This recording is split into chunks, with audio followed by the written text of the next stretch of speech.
Hello friends, आज हम लोग MCQ नवंबर 2020 एजुकेशन नेट के क्वेश्चंस को देखेंगे। आज फिर मैंने 10 क्वेश्चंस लिए हैं और उन्हें हम एक एक करके देखेंगे। सबसे पहला क्वेश्चन है, who has proposed that organisation shall eliminate the need of quality control after the process. किसने प्रस्तावित किया है कि संगठन प्रक्रिया के बाद गुणवत्ता नियंत्रण की आवश्यकता को समाप्त कर देगा। और मतलब संगठन प्रक्रिया जब हो जाएगी तो उसके बाद गुणवत्ता नियंत्रण की आवश्यकता नहीं रह जाएगी। तो इसमें 4 ऑप्शंस हैं, Edward Deming, Walter Stewart, C.K. Prahalad and पोकायो।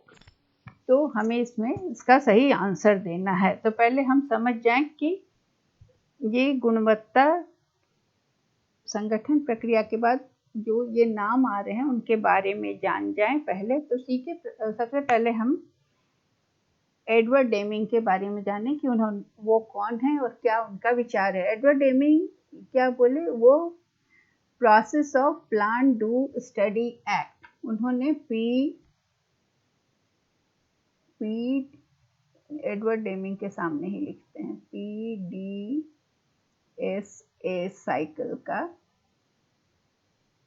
Cycle बताया है, जिसमें क्या है, PDSA साइकिल क्या बोलता है, पहले प्लान करें, फिर plan do study then act.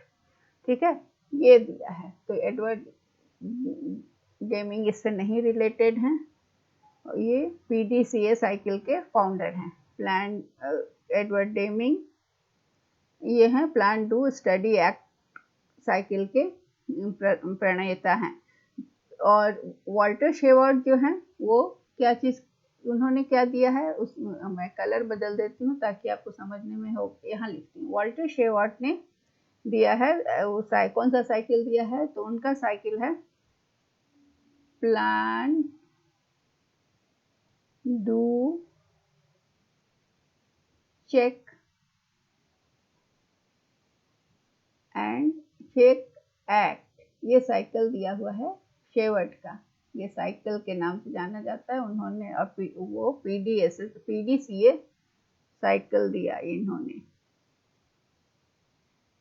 इन्होंने दिया स्टडी, इनके साइकिल में है प्लान डू स्टडी एक्ट, इसमें है प्लान डू चेक एक्ट। ठीक है, तो ये वॉल्टर शेवर्ट जो हैं वो कंट्रोल चार्ट्स के लिए जाने जाते हैं। इनका सबसे फेमस है कंट्रोल चार्ट्स। तो संगठनात्मक प्रक्रिया इससे जुड़ा हुआ नहीं है। तो इन्होंने कहा कि मॉडर्न क्वालिटी इम्प्रूवमेंट में इन्होंने 6 सिग्मा को भी शामिल किया है, जो कि आप तब आगे पढ़ेंगे कभी तो 6 सिग्मा भी जान पाएंगे। ठीक है, अभी हम लोग इसको 6 सिग्मा से अभी नहीं डिस्कस करते हैं। फिर है C.K. प्रहलाद। C.K. प्रहलाद के बारे में भी जाने कि उन्होंने उनका जो बुक शुरू किया, तो उनकी बुक का स्टार्टिंग जो है ना वो इससे है। उन्होंने अपनी बुक का स्टार्टिंग किया है Fortune at the bottom of the pyramid. जो भी पिरामिड बनता है हायरार्की का, उसके बॉटम में फॉर्च्यून रहता है, उनका ये मानना है। मतलब क्या है कि उनका रिवॉल्यूशनरी प्रपोजिशन था। उनका कहना है कि जब हम ये सोचना बंद कर देंगे कि पुअर जो हैं, गरीब जो हैं, वो बर्डन हैं या विक्टिम हैं, और उनको भी हम रिकॉग्नाइज करेंगे ऐसे क्रिएटिव एंटरप्रेन्योर की तरह, तब हमारा जो है नया वर्ल्ड का अपॉर्चुनिटी ओपन होगा। इसीलिए उनका कहना है कि फॉर्च्यून बॉटम में है, जिनको पुअर लोग जो हैं, गरीब लोग हैं, जिनको हम बर्डन समझते हैं, जब हम उन पर ध्यान देंगे, उनको हम क्रिएटिव एंटरप्रेन्योर समझेंगे, तब दुनिया में नए नए वर्ल्ड की अपॉर्चुनिटीज़ आएगी। वो क्रिएटिव मैनेजमेंट थिंकर थे C.K. प्रहलाद अपने जनरेशन के, और उन्होंने अपनी थिंकिंग में 2 बिग सब्जेक्ट को डील किया, एक बिजनेस स्ट्रैटेजी और दूसरा इकोनॉमिक डेवलपमेंट, जिसमें कि वो लोअर लेवल के लोगों को बर्डन समझने से मना किया और कहा कि उन पर अगर ध्यान दिया जाए तो रिवॉल्यूशन हो जाएगा, नया वर्ल्ड का ये अपॉर्चुनिटी आएगा। लेकिन ये पोका योग जो है, पोका योग का सिद्धांत, इसका आंसर है पोका योग ही। तो पोका योग का सिद्धांत को हम समझें, पहले आंसर को क्लिक करते हैं। इसका आंसर है, आंसर इज डी। ठीक है, पोका योग quality assurance without quality control उनका कहना था। तो उनका मानना था, उनका जो मेथड है वो जापानीज मेथड है। जिस पोका योग का मेथड जापानीज है, मैनेजमेंट का है, जिस जापानीज, जिसका मतलब उन्होंने लिखा योकेरू। योकेरू का मतलब होता है प्रिवेंट, रोकना। ठीक है, और पोका का मतलब है मिस्टेक। तो उन्होंने पोका का मतलब है मिस्टेक को रोकना, गलतियों को चेक करना, गलतियों को रोकना। ठीक है, तो इन्होंने क्या मेथड दिया कि ह्यूमन एरर्स को चेक करने के लिए क्या होता है कि उनके डिस्ट्रैक्शंस जो ह्यूमन के होते हैं, जो जब वो अटेंटिव नहीं होते हैं, उसको चेक करने से ह्यूमन एरर रुक जाएगा। तो पोका योका कहलाता था, poka yoke. So it will be written as पोह काह, बीच में डैश है, फिर योह का। ये जो है ना वो 60s में, 1960s के दशक में अपनाया गया। और इंडस्ट्रियल इंजीनियर जो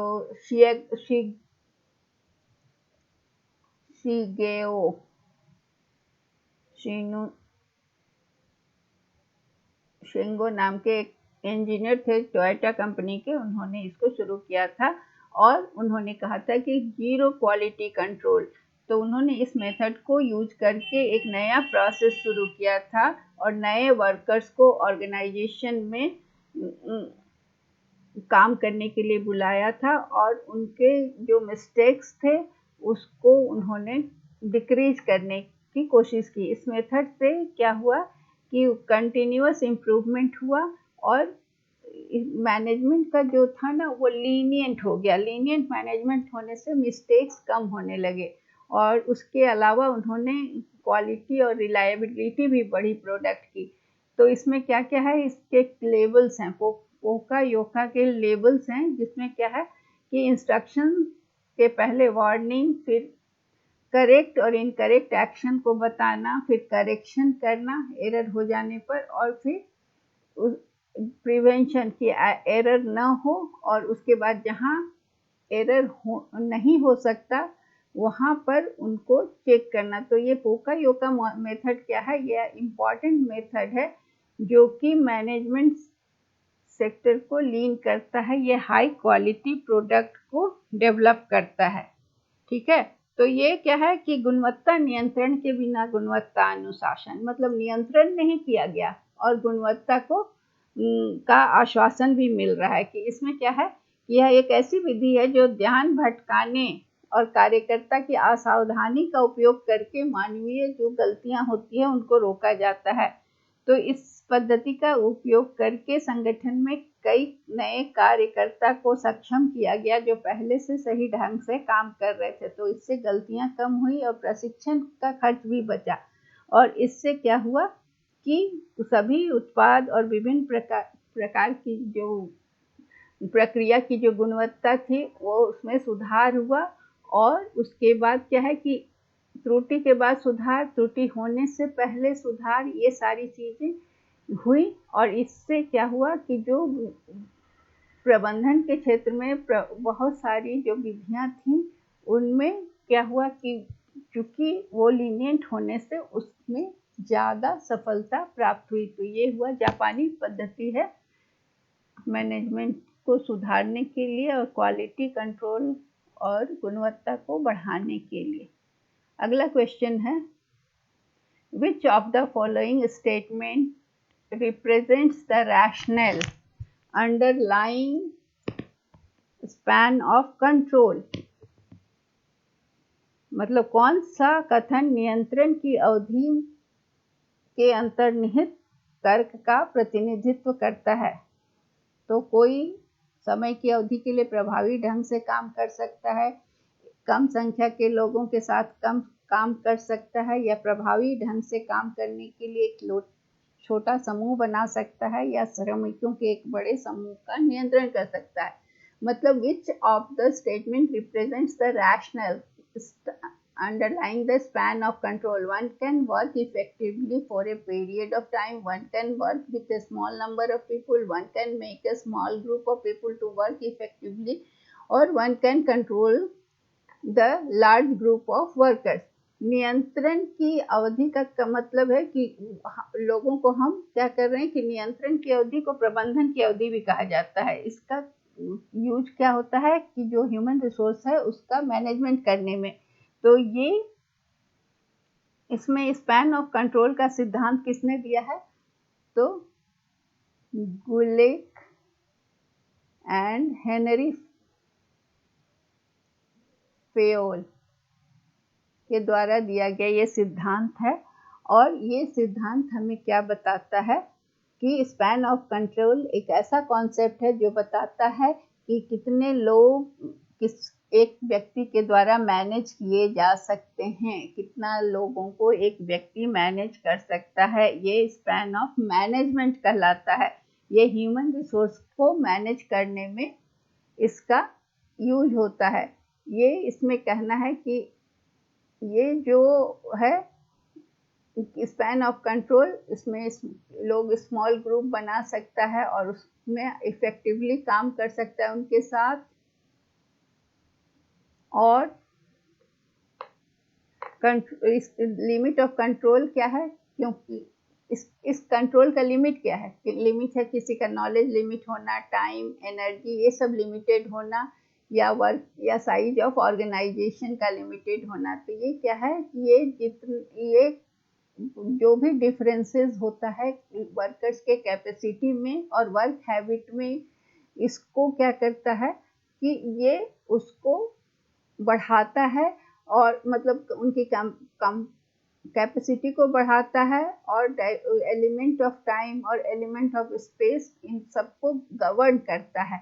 ये प्रिंसिपल ऑफ कंट्रोल जो है वो एक व्यक्ति के द्वारा वो कितने व्यक्तियों को कंट्रोल कर सकता है और किस तरह से उनसे अच्छा काम करवा सकता है, ये स्पैन ऑफ कंट्रोल का मतलब होता है। तो इसलिए इसका आंसर है one can make a small group of people to work effectively. प्रभावी ढंग से काम करने के लिए वह लोगों का एक छोटा समूह बना सकता है। सो सी इज द आंसर। अगला क्वेश्चन है, who of the following developed the concept of behavior shaping through the use of principle of successive approximation? इसमें से कौन सा कथन नियंत्रण की अवधि के अंतर्निहित तर्क का प्रतिनिधित्व करता है? तो नियंत्रण की अवधि क्या है? नियंत्रण की अवधि है जो कि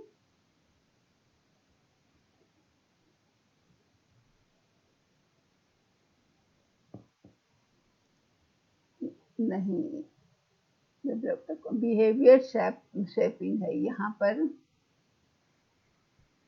इसका एक सेकेंड, इसका हिंदी ट्रांसलेशन में थोड़ा सा लग रहा है problem, so let me check.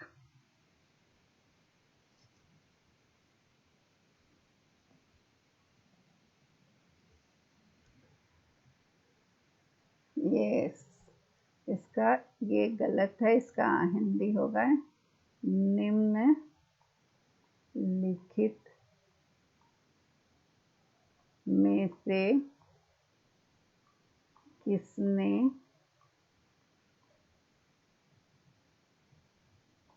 क्रमिक सन्निकटन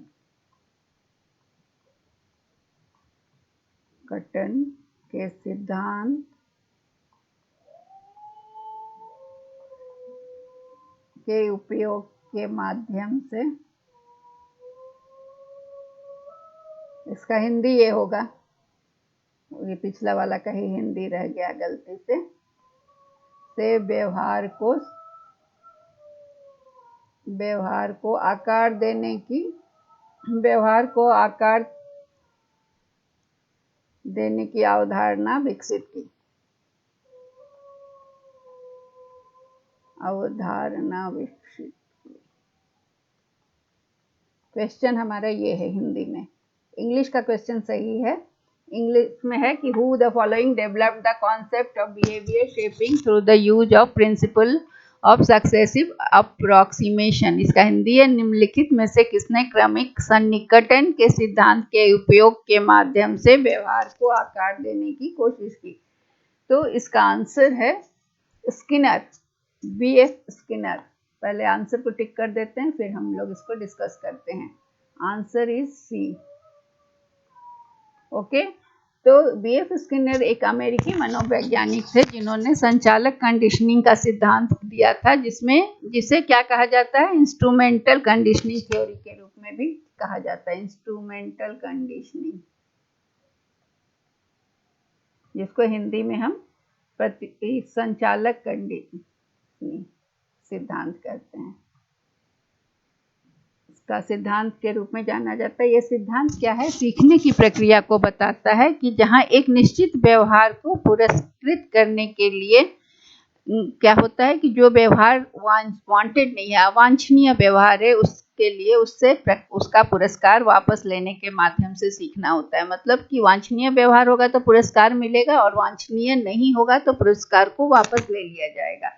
ये स्किनर ने रैट के साथ इसका प्रयोग किया था, उन्होंने एक स्किनर बॉक्स बनाया था जिसमें बॉक्स में लीवर दबाने से भोजन के प्याले में खाना मिलता था और एक प्रकाश या एक ध्वनि होती थी। और स्किनर ने क्या किया था, भूखे चूहे को डब्बे में रखा था। इस प्रयोग में चूहा के द्वारा एक निश्चित तरीके से एक बार था, उसको दबाने से उसको खाना मिलता था, लेकिन अगर वो सही दबाता था तो उसको खाना मिलता था, तो अगर वो नहीं दबाता तो उसको खाना नहीं मिलता। तो कई बार इस प्रक्रिया को दोहराने से क्या हुआ कि वो चूहा सीख गया कि कौन सा लीवर को दबाने से उसको खाना मिलेगा। तो ये संचालक कंडीशनिंग था और इस कंडीशनिंग के माध्यम से व्यवहार करने के लिए एक व्यवहार और एक परिणाम के बीच एक जुड़ाव बनाया जाता है। वह व्यवहार चाहे नकारात्मक हो या सकारात्मक।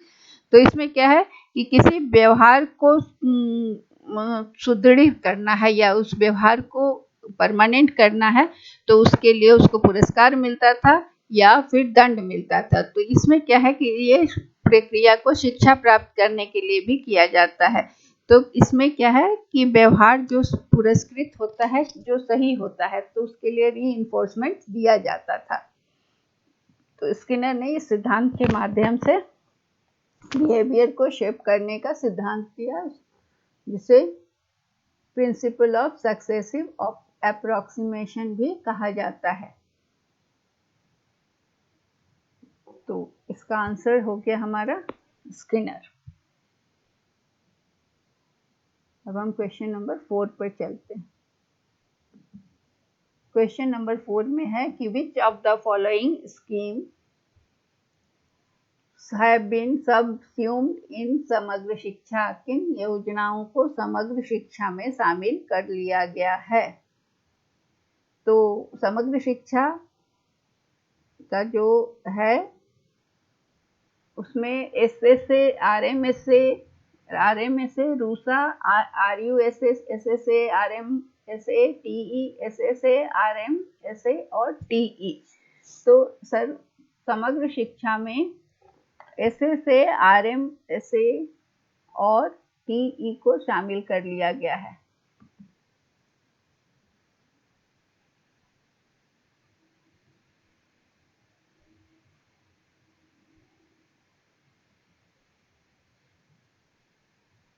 ठीक है,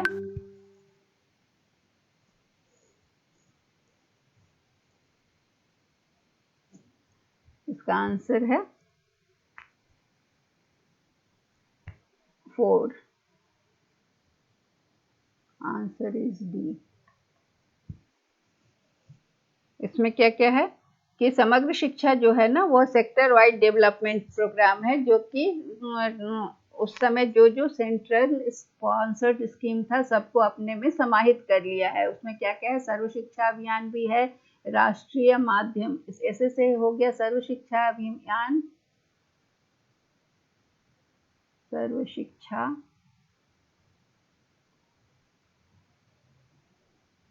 अभियान, RM ऐसे हो गया राष्ट्रीय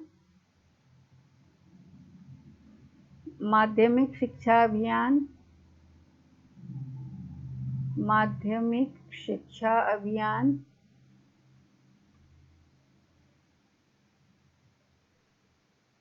and TE is teacher education. TE is teacher education. ये सबको उसने समग्र शिक्षा में मिला दिया गया है ताकि ट्रांजैक्शन कॉस्ट को हार्मोनाइज किया जा सके और इसको इम्प्लीमेंट किया जाए। अब इसमें क्या है कि प्रोजेक्ट ऑब्जेक्टिव से जो भी था फोकस वो सिस्टम लेवल पे आ गया और ये इंटीग्रेटेड स्कीम जो है वो स्कूल को एक pre school, primary school, upper primary, secondary और सीनियर सेकेंडरी सबको दिखाता है और इसका मेजर ऑब्जेक्टिव है कि क्वालिटी एजुकेशन प्रोवाइड करना, लर्निंग आउटकम जो है स्टूडेंट्स को उसको बढ़ाना और सोशल और जेंडर गैप जो है स्कूल एजुकेशन में, लैंगिक भेद जो है और सामाजिक विभेद जो है उसको दूर करना। ये समग्र शिक्षा इसलिए इम्प्लीमेंट किया गया है। यह एक सेंटर का स्पॉन्सर्ड स्कीम है जो कि शिक्षा विभाग के द्वारा दिया जाता है और सिंगल स्टेट इम्प्लीमेंट्री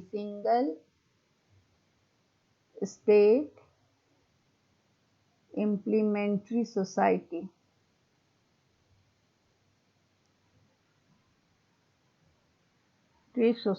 जिसको कि हम SIS भी कहते हैं,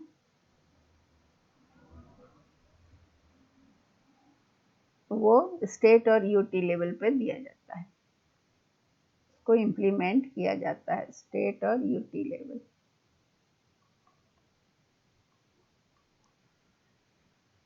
ठीक है, तो ये समग्र शिक्षा का ये मतलब बहुत क्षेत्रव्यापी प्रोग्राम है, विकास का कार्यक्रम है और इसमें केंद्र के कई प्रायोजित योजनाओं को शामिल करके ये लागत में सामंजस्य स्थापित करता है और इसमें क्या है कि एकीकृत योजना में सभी स्तर के बच्चों के पढ़ाई में निरंतरता को बनाए रखना है, गुणवत्तापूर्ण शिक्षा प्रदान करना है, स्कूल में सामाजिक और लैंगिक अंतर को पाटना है और राज्य और संघ स्तर पर एकल राज्य कार्यान्वयन सोसाइटी जिसको कि SIS कहते हैं उसके द्वारा विभाग के द्वारा समग्र शिक्षा केंद्र द्वारा प्रायोजित योजना के रूप में इसको इम्प्लीमेंट करना है। तो आगे चलें क्वेश्चन नंबर 5 पे। क्वेश्चन नंबर 5 हमारा है विच थ्योरी ऑफ हैबरमास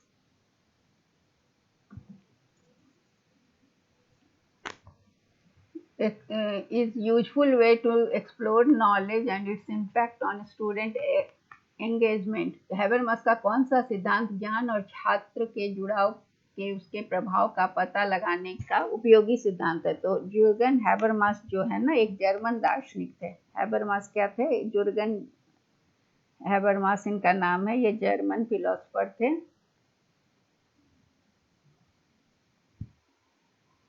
और वो आलोचनात्मक सिद्धांत और व्यवहारिकता की परंपरा में वो समाजशास्त्री भी थे।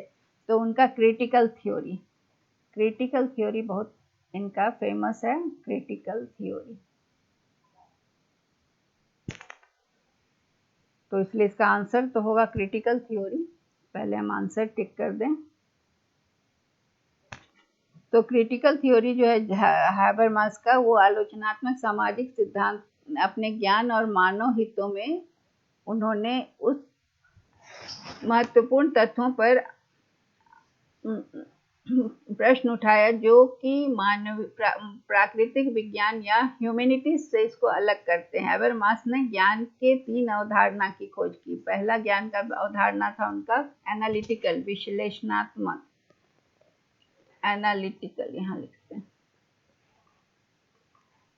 फिर व्याख्यात्मक एक्सप्लेनेटरी और इम्पॉर्टेंट पहचान की उनका 3 प्राथमिक उनका कहना था कि ज्ञान खोज के तरीके का क्या निर्धारण, कौन सा तत्व ज्ञान संवेद का निर्धारण करते हैं। इसको हम इंग्लिश में समझें तो ज़्यादा अच्छा होगा, क्योंकि हिंदी में मतलब ज्ञान के अवधारणा का सिद्धांत उन्होंने दिया क्रिटिकल थ्योरी। हालांकि उनका सोशल थ्योरी भी है, सब थ्योरी है, लेकिन सबका एस्पेक्ट अलग अलग है। हम अभी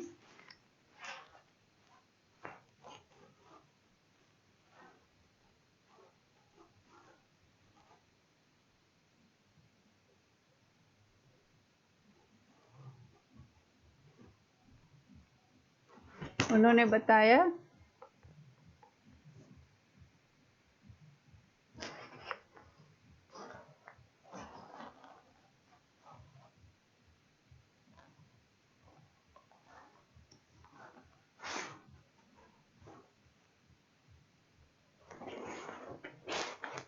इसका आंसर अभी हम लोग इसको डिस्कस करेंगे अगले क्वेश्चन पे आने के बाद। पहले हम अगले क्वेश्चन पे चलते हैं। Question number 6, what are the 3 concepts of knowledge given by Deng and Luke? 5 questions पर हम फिर से आएंगे। डेंग और ल्यूक के द्वारा प्रस्तावित ज्ञान की 3 धारणाएं क्या हैं। तो डेंग और ल्यूक के द्वारा ज्ञान और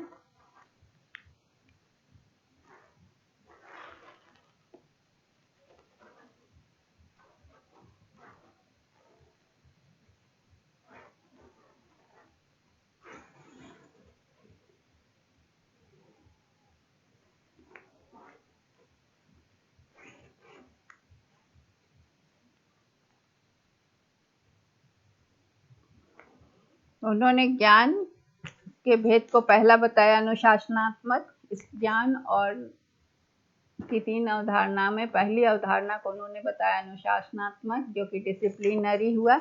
ये अनुशासन से जुड़े तथ्य और अवधारणा की विधियों को रखने की विशेषता है। तो अनुशासनात्मक और ज्ञान मीमांसा ज्ञान वर्गीकरण को उन्होंने 3 अवधारणा के द्वारा प्रस्तुत किया। पहला तो हो गया अनुशासनात्मक, दूसरा है प्रक्रियात्मक, मतलब व्यवहारिक अवधारणा को अभ्यास के प्रैक्टिस से, और तीसरा उन्होंने अनुशासनात्मक में उन्होंने कहा कि कक्षा में ज्ञान का प्रचार करने के लिए जो भी डिसिप्लिनरी बताया, एक अनुशासन होना जरूरी है। उनका मानना था कि जब भी ज्ञान हम बच्चों को क्लास में देंगे तो उनको अनुशासित होना जरूरी है, एक अनुशासन का पालन करना जरूरी है। दूसरा उन्होंने बताया कि सैद्धांतिक ज्ञान के बजाय व्यवहारिक ज्ञान ज़्यादा जरूरी होता है, इसलिए बच्चों का ध्यान व्यवहारिक ज्ञान पर केंद्रित होना चाहिए। और तीसरा उन्होंने बताया experiment,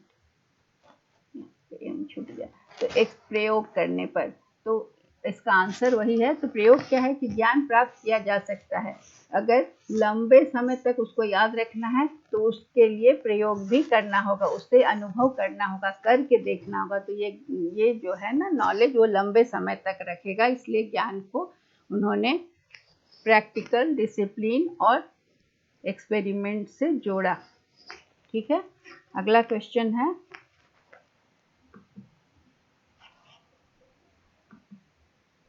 which of the following institutions is directly responsible for professional growth of school teachers in India? Bharat में कौन सा संस्थान स्कूली शिक्षकों के विकास के लिए जिम्मेदार है? तो ये संस्था है NCERT। ठीक है, इसलिए ये NCERT national council of education and national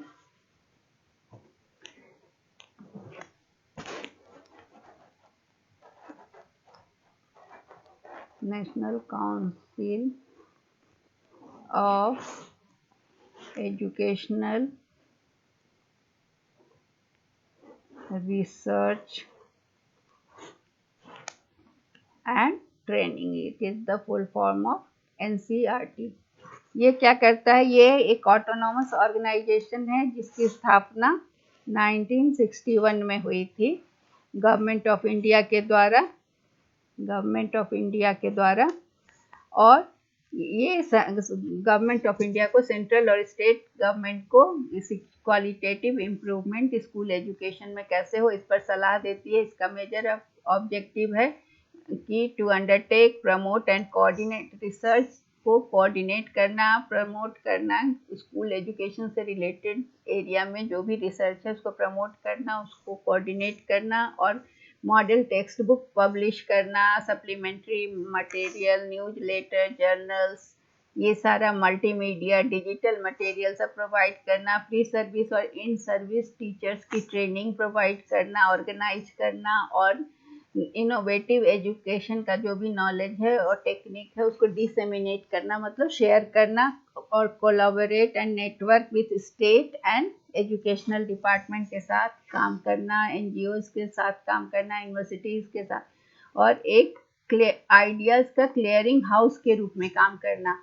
और एक नोडल एजेंसी जो कि universalisation of elementary education UEE को प्रमोट करने में मदद करना। और CSIR क्या है?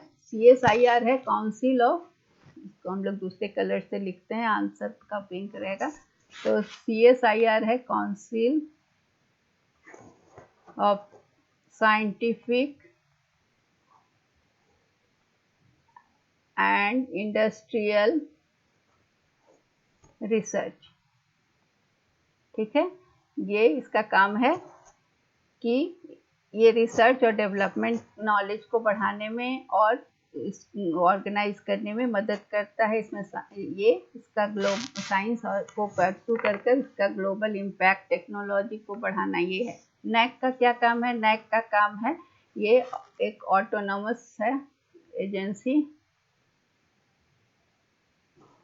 इसका फुल फॉर्म है नेशनल असेसमेंट, ये सब फुल फॉर्म भी आ सकता है, एंड एक्रेडिशन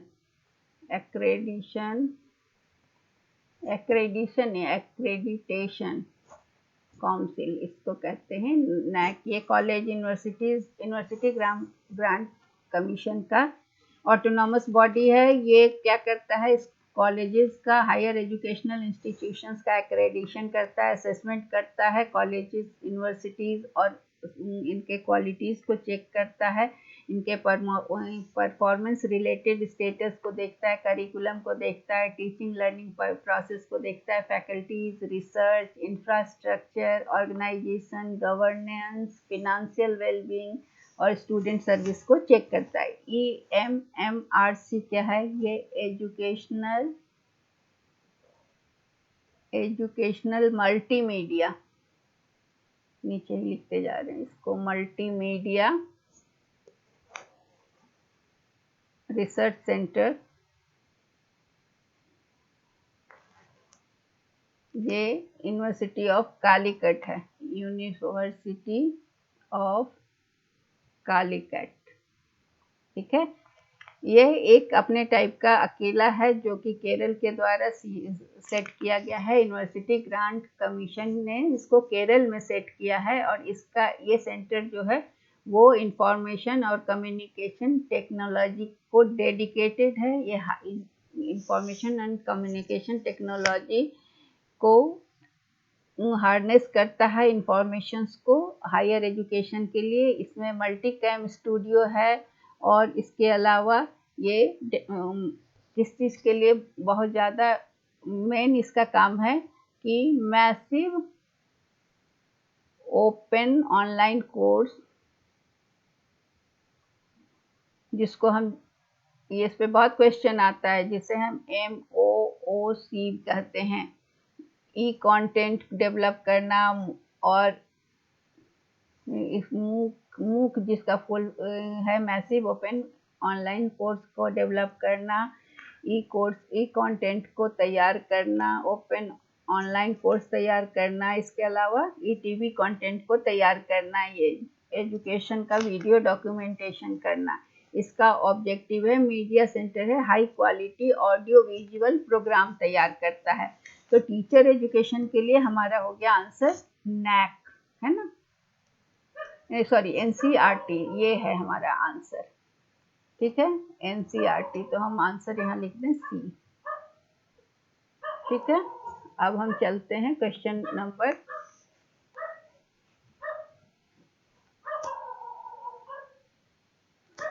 नंबर 5 हमारा रह गया था, उसको हम लोग एक बार देख लेते हैं।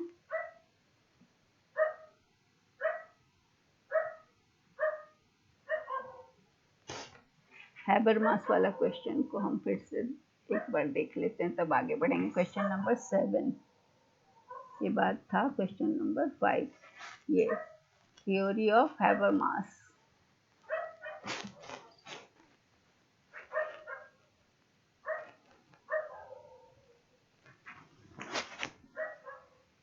knowledge constitutive interest theory, critical theory, social theory, theory of communicative action. Which theory of Habermas is useful to explore the knowledge and its impact on student engagement?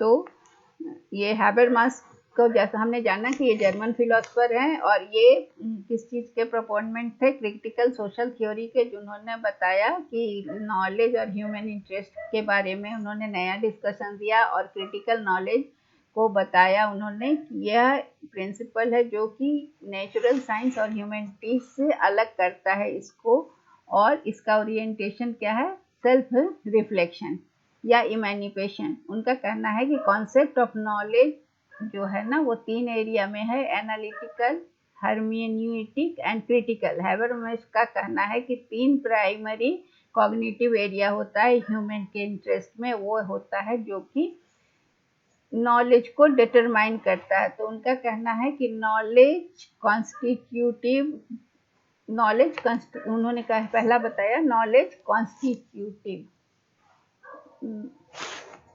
Knowledge constitutive 3 points उन्होंने बताया था। तो पहला था knowledge, इसका answer तो यही है कॉन्स्टिट्यूटिव।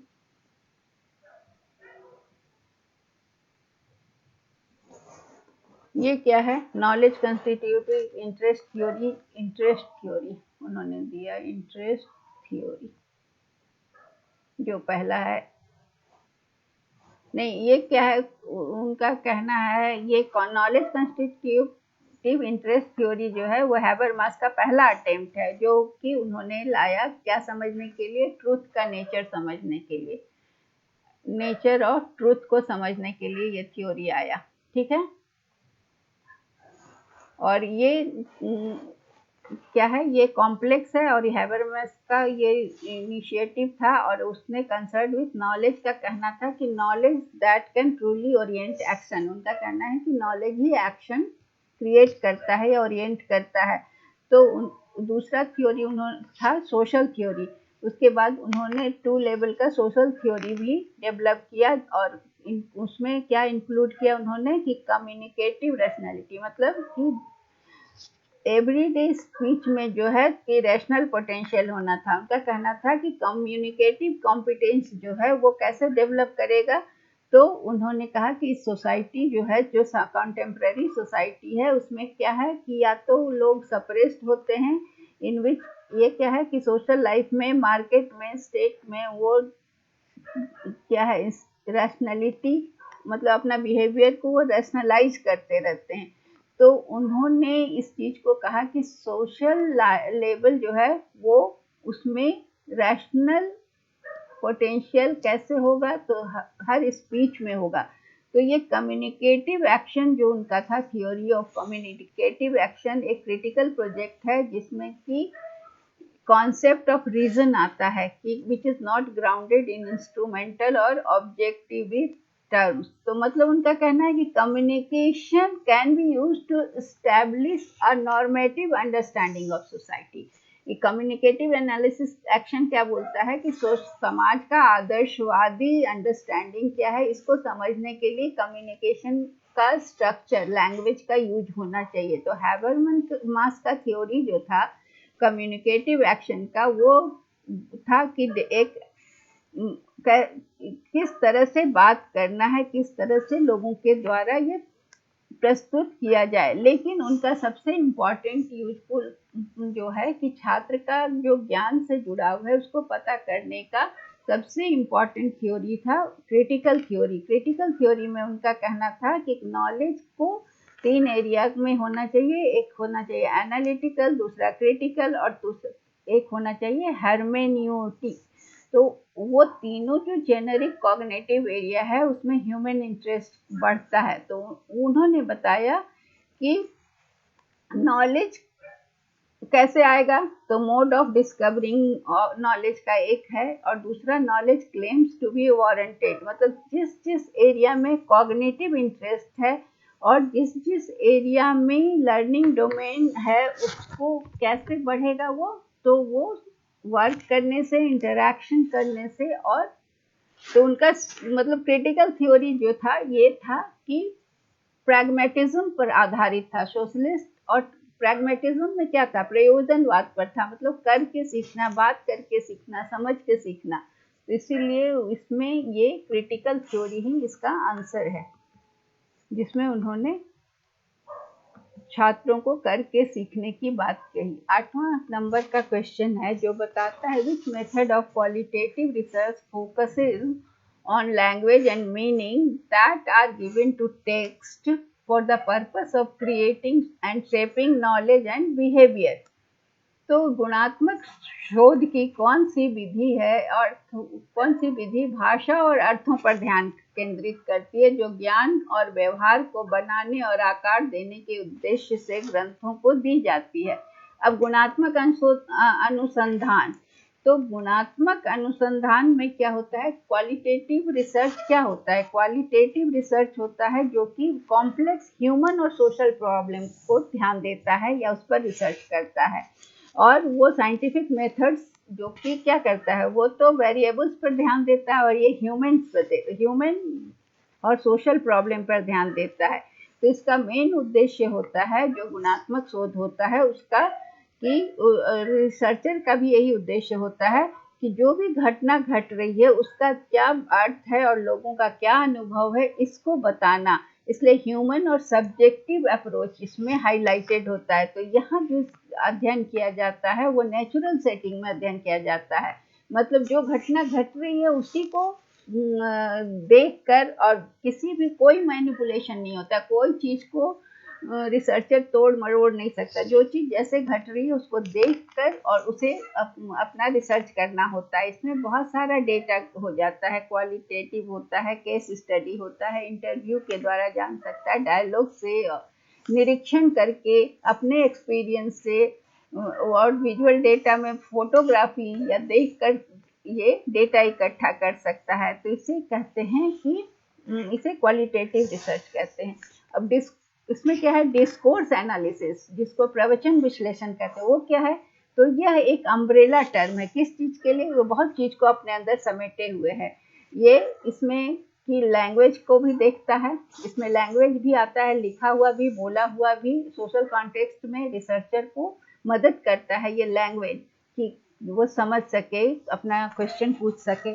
दूसरा है कि लैंग्वेज और मीनिंग जो कि टेक्स्ट में दिया गया है उस पर आधारित होता है। और कहाँ यूज होता है, ये सोशल साइंस डिसिप्लिन में भी यूज होता है डिस्कोर्स एनालिसिस जो है।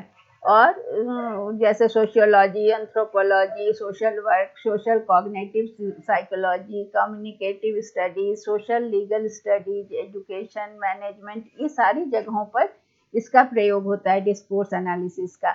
इसमें क्या होता है कि डिस्कोर्स एनालिसिस में ऑब्जेक्ट क्या ऑफ एनालिसिस जो होता है, जिस पर एनालिसिस किया जाता है, वो अलग अलग तरह के होते हैं और उसमें बहुत सारे सेंटेंसेस के सीक्वेंस होते हैं, प्रपोजिशंस होते हैं, स्पीच एक्ट होता है।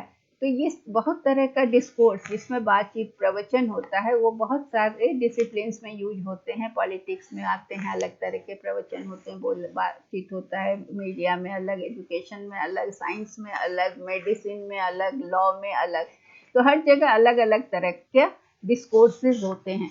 तो इसमें क्या है, डिस्कोर्स का मतलब प्रवचन होता है। तो ये कुछ अप्रोच है डिस्कोर्स एनालिसिस का, जिसमें स्पीच एक्ट थ्योरी आता है, इंटरएक्शनल सोशल लिंग्विस्टिक होता है, एथनोलॉजी होता है, कम्युनिकेटिव प्रैग्मेटिक्स होता है, कन्वर्सेशनल एनालिसिस होता है।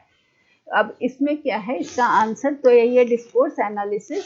तो इसमें क्या क्या क्या चीज़ हम यूज़ करते हैं, कौन कौन सा डिवाइसेस यूज होता है डिस्कोर्स एनालिसिस में। इसमें कोहेजन सबसे पहले आता है। इसमें जो यूज होता है उसमें होता है कोहेजन में क्या है कि कनेक्शंस को जोड़ना, जो कि टेक्स्ट में है और डिफरेंट पार्ट ऑफ सेंटेंस में है, उसमें कोहेजन मतलब कनेक्शंस जोड़ना। कोहेरेंस का मतलब है कि लैंग्वेज जो भी यूज करता है ना, वो इस लैंग्वेज से जो जिस दुनिया में वो रह रहे हैं उसको इंटरप्रेट करते हैं। फिर पैरेललिज्म होता है, कोहेजन के बाद कोहेरेंस, फिर पैरेललिज्म। ये क्या है, इसका मतलब है साइड बाय साइड, मतलब कुछ लिटरेचर, कुछ कंपैरिजन, कुछ कंट्रास्ट जो साथ साथ चलते हैं और वो भी इंटरप्रेटर को मदद करते हैं सारे टेक्स्ट को समझने में। फिर होता है स्पीच इवेंट्स। स्पीच इवेंट्स में क्या होता है, इसमें क्या क्या होता है हम ये बता रहे हैं। स्पीच इवेंट में है कि लोग क्या कहते हैं अलग अलग इन्वायरमेंट में, डिबेट, इंटरव्यू, डिस्कशन, क्विज, इसके द्वारा स्पीच इवेंट को का ये सब तरीका है कि डिबेट के द्वारा स्पीच इवेंट को हेड कराया जा सकता है, इंटरव्यू, डिस्कशन, क्विज। फिर बैकग्राउंड नॉलेज भी इसमें काम आता है। बैकग्राउंड नॉलेज क्या है कि कोई भी टेक्स्ट को इंटरप्रेट करने में बैकग्राउंड नॉलेज अगर किसी को है तो आसान होता है।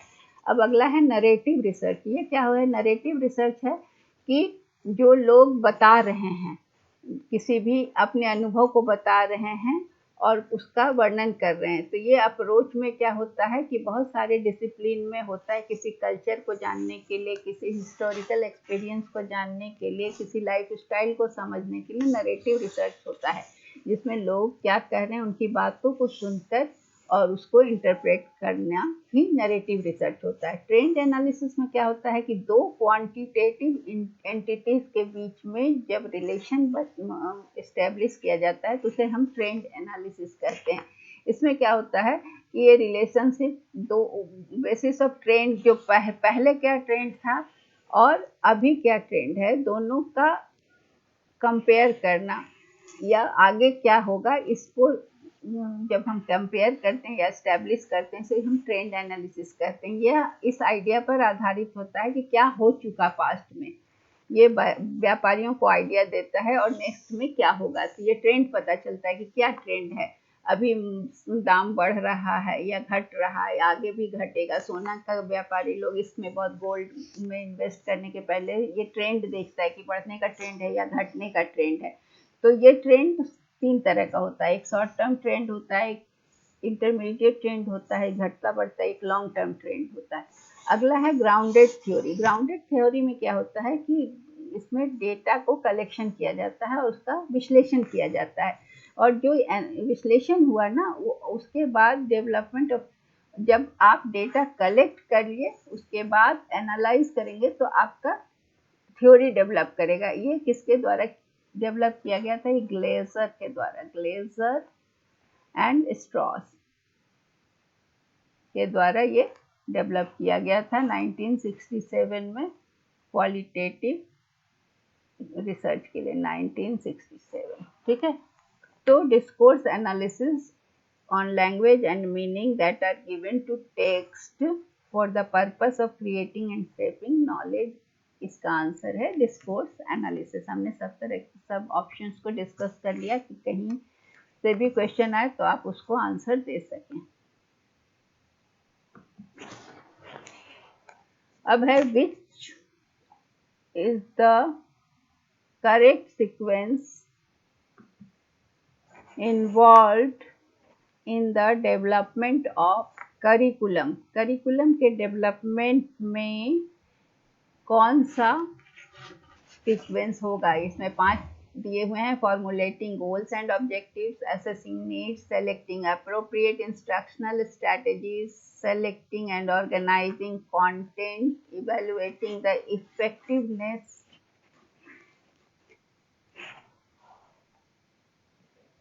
Of learning and instruction. इसमें क्या है कि पाठ्यक्रम का जो अवधारणा है उनको उनकी रूपरेखा की मदद करने के लिए कौन सा सही सीक्वेंस है जो कि पाठ्यचर्या का विकास करता है। पाठ्यचर्या का, इसका हिंदी छूट गया, पाठ्यचर्या का विकास के लिए कौन सा सीक्वेंस है। ठीक है, तो इसमें क्या है कि पाठ्यक्रम क्या होता है। पाठ्यचर्या होता है कि एक निर्धारित पाठ्यक्रम है जिसमें छात्र को किसी भी क्लास को पास करने के लिए उतना निश्चित स्तर का शिक्षा को प्राप्त करना होता है। तो पाठ्यक्रम का विकास के लिए, पाठ्यचर्या का विकास के लिए क्या करना है, स्कूल या कॉलेज के द्वारा जो भी पेश किया जाता है उसमें सकारात्मक सुधार करने के लिए जो स्टेप्स लिए जाते हैं उन्हें हमें बताना है। तो पहला है, देखिए इसका हम हिंदी यहाँ लिख दे रहे हैं। पहला है शैक्षिक उद्देश्यों का निर्माण,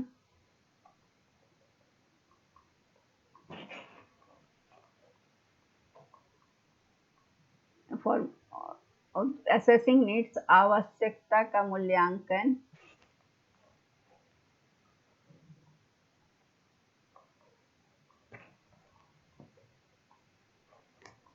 फिर है एप्रोप्रिएट इंस्ट्रक्शन, तीसरा है समुचित अनुदेशनात्मक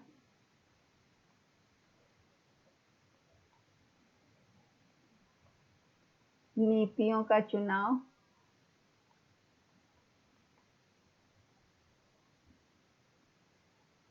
चौथा है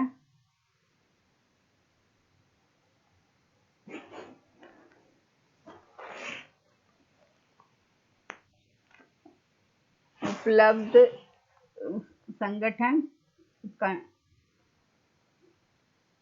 कंटेंट का संगठन, कंटेंट का संगठन,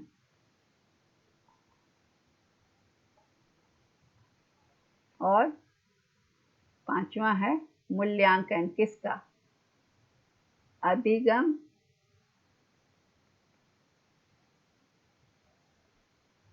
के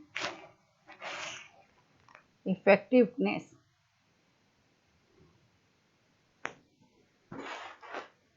प्रभाव का मूल्यांकन, है ना। ये 5 हुआ। इसका मोटा मोटी तौर पे मैंने हिंदी कर दिया।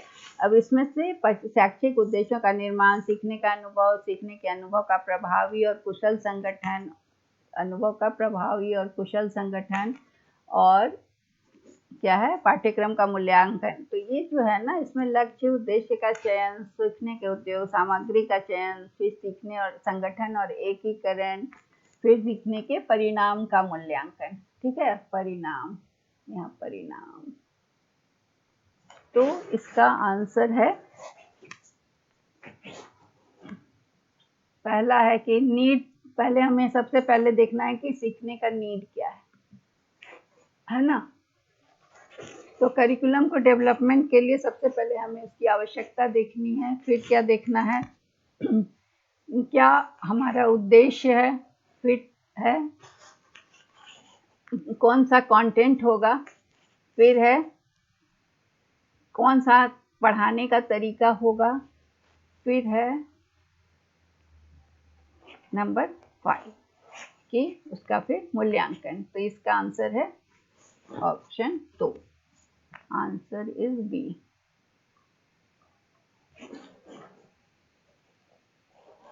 Last question, that is question number 10. A teacher finds that distribution of scores for a self-made test is positively skewed. What inference he or she should make about the difficulty level of this test. अगर कोई teacher ये देखता है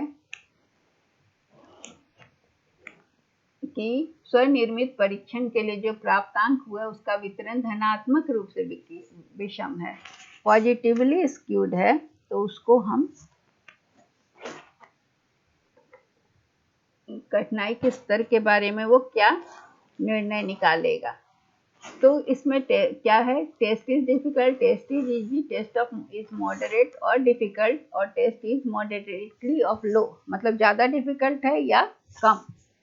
तो हमें क्या देखना है कि कोई भी हमारे स्टैटिस्टिक्स क्या डिस्क्राइब करता है, ये ट्रेंड या फेनोमेना या कैरेक्टरिस्टिक डेटा का बताता है। और डेटा क्या होता है, या तो नॉर्मली डिस्ट्रीब्यूटेड होगा, तो जब नॉर्मली डिस्ट्रीब्यूटेड डेटा होता है ना, तो उसमें क्या होता है कि उसका मीन मीडियन मोड, जिसमें नॉर्मल डिस्ट्रीब्यूशन में होता है, और अगर हिस्टोग्राम बार या ग्राफ से दिखाया जाता है, तो अगर पॉपुलेशन जिससे सैंपल ड्रॉन है ये नहीं पता है, तो क्या होता है कि नॉर्मल डिस्ट्रीब्यूटेड डेटा जो होता है उसको हम नॉन पैरामेट्रिक स्टैटिस्टिक्स से टेस्ट करते हैं। तो चूंकि यहाँ पर क्या बोल रहा है कि पॉजिटिवली स्क्यूड, तो पॉजिटिवली स्क्यूड का मतलब होता है, देखो यहाँ पर हम बता रहे हैं, पॉजिटिवली स्क्यूड जो डेटा होता है इस तरह से होता है, ठीक है। तो यहाँ पर इसका मोड होगा सेंटर, ये सही नहीं बना, यहाँ पर बनाऊं पॉजिटिवली स्क्यूड डेटा हुआ है। इसमें क्या होता है, मोड यहाँ होगा, फिर मीडियन यहाँ होगा, ये थोड़ा और नीचे से जाएगा, यहाँ पर मीडियन होगा, फिर यहाँ पर मीन होगा, ठीक है। ये मीडियन हो गया, तो कट कर, ये मोड, और ये यहाँ पर मीन। ये पॉजिटिवली स्क्यूड है, मतलब राइट हैंड साइड में। और नेगेटिवली स्क्यूड में क्या होता है,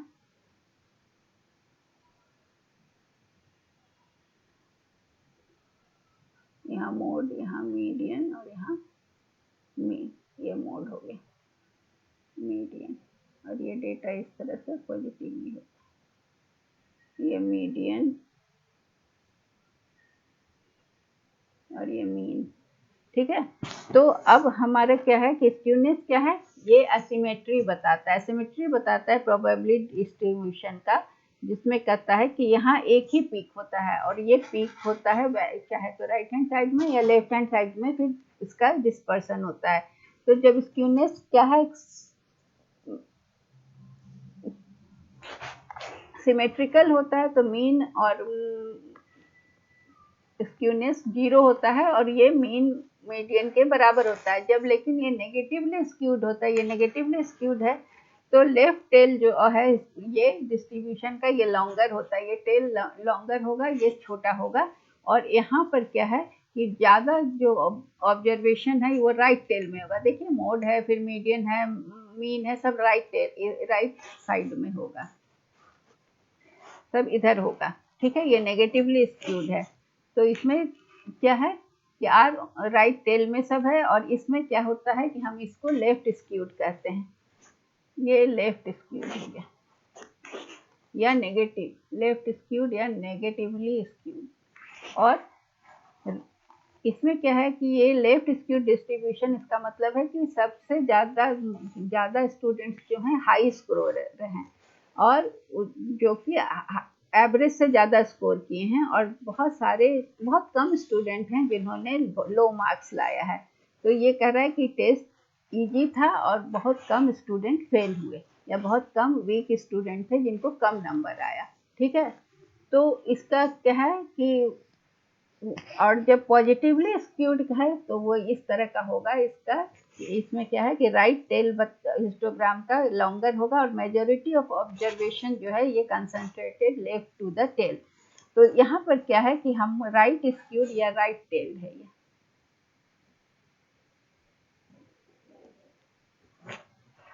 ये पॉजिटिवली, राइट मतलब पॉजिटिवली, ये पॉजिटिव स्क्यूड है, हमारा क्वेश्चन भी यही है, ये नेगेटिव स्क्यूड है।